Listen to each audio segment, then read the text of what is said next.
one. If someone dies, a father, a mother, a husband, a wife, a family member, they die and they leave inheritance. And you are one of the inheritors. You inherit your father, your mother, your sibling. If you inherit them, and that inheritance comes to you, and you know that the deceased, the father in this example, did not pay khums,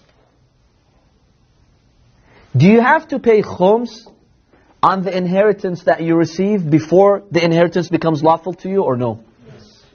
No, he has to pay his. You have to pay his khums. Right.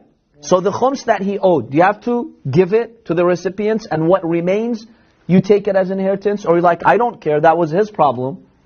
I want my share of the inheritance. Yes. He has to pay it. You can't pay khums behalf of somebody else. Okay, so let's examine this discussion here. Scholars are actually divided on this issue. A number of scholars, they said that person owed khums, and that's a dain. Khums is a dain. What does dain mean? It's a debt. And the verse of the Holy Quran is very clear. When do you divide the inheritance and give it to the inheritors?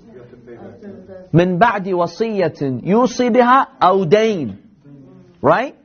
If your father was indebted to Zayd $10,000 and he never paid it back, now he dies, he's left $20,000.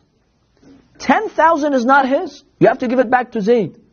So you have to give that to Zayd. What remains, you give it to the waratha. You give it to the inheritors, right? Same with khums. 20% of his money was not owned by him. His surplus money, not his actual income, right?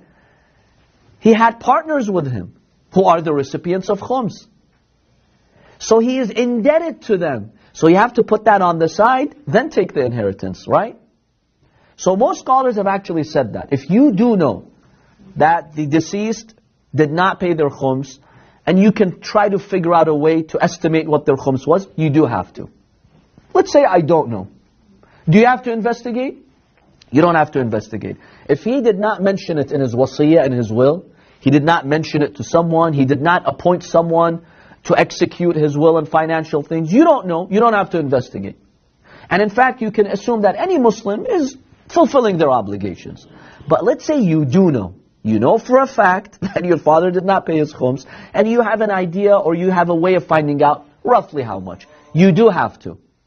You are required by law, by Islamic law, to put that on the side.